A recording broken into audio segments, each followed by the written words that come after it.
Hey, Kevin Wright here. I thought you'd be interested in a question that came up at one of my recent Monday morning Q&A sessions.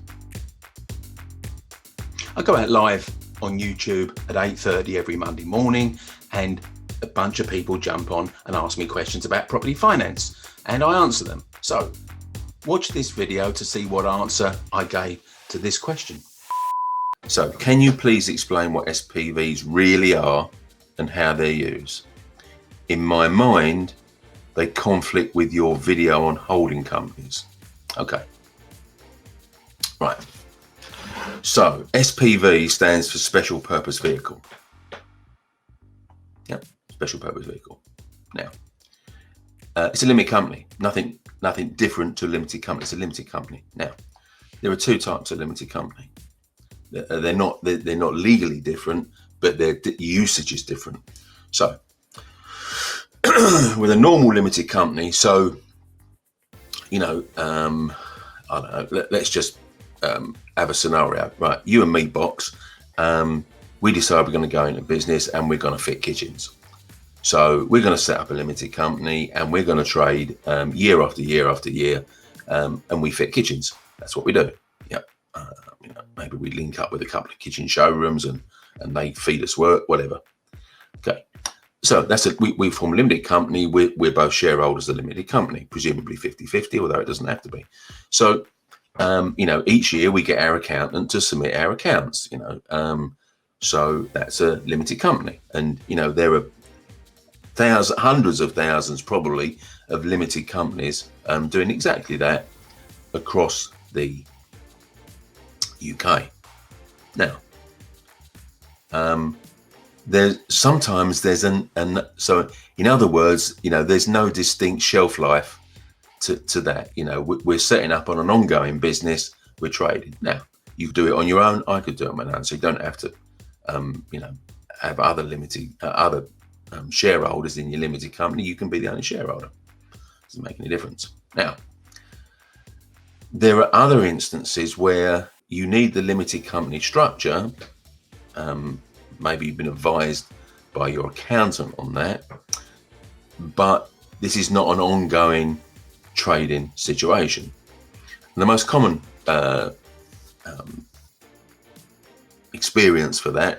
reason for that is, let's say, a development. So there's a bunch of people getting together for a development because they all bring something to the table. So you've got the guy that's going to do the building, the guy that's putting the money in, the guy that's maybe going to project manage it, so or whatever it is. Maybe the guy that owns the land. And of course, I'm saying guys, but of course it could be girls as well, of course.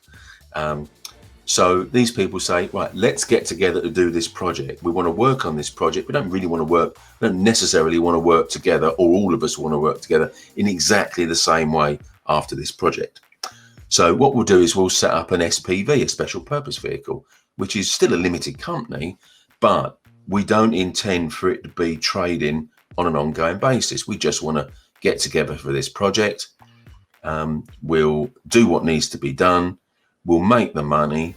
We'll split up the profits as per the shareholding, so everyone gets their share of the profits. And when that's all done, we'll wind it up. So that's an SPV. Now, if that conflicts with with my video on a holding company, then you say it's in your mind, and Box, that's exactly where it is. It's in your mind, because there is no conflict with holding companies. So if you haven't watched that holding company video, not you, Box, because you obviously have, because you mentioned it, but anyone else that's watching this, if you live or recorded, of course, if you want to hop over to my YouTube channel, and I'll just ping the link to that in here. It's really easy. It's Kevin Wright Property. Really, once you get on there, so copy that, paste that. There we are.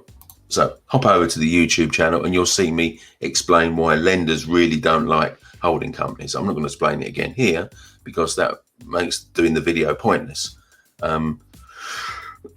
So holding companies are less favoured by lenders because they put them in a weaker position than lending to an SPV. So an SPV and a holding company are two completely different concepts. No connection at all between the two. You can have an SPV that's nothing to do with a holding company. So there we are. But if you want more clarification on that box for you personally, then just ping me a message at my Kevin Wright Property Finance Expert Facebook page, and I'll pick it up. Now, if you found that question and my answer interesting, there's a whole load more of this that goes on a Monday morning. Now, you can either log in through YouTube, or you can join my Facebook group, Recycle Your Cash for Property Investors, and get it streamed through there. The link is on this page. And if you want access to my whole back catalogue of Q&As, which is well over 50 hours of viewing time, then I've got a way to do that. Join Fiverr Tribe and you can get access to that back catalogue with a simple word search facility. So just type in the question that you want answers to and it'll come up on screen almost instantaneously all the times that I've mentioned your particular keyword. It's like having a property finance Wikipedia, I guess. How do you access this? By joining my Fiverr Tribe. Click the link on the page and guess what? It's a £5 a month. So I look forward to seeing you at future Q&As.